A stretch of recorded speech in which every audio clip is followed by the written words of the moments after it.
जय शम्भु, जय माता रानी, जय लक्ष्मी नारायण।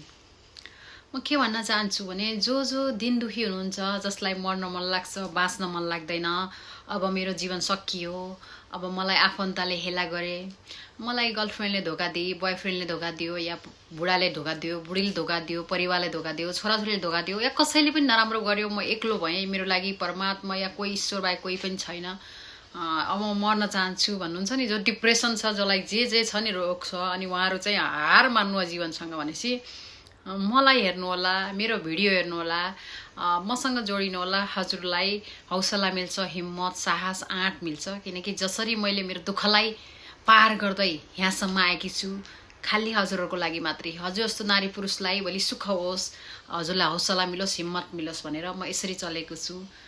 जय शम्भु, जय माता रानी। जीवनलाई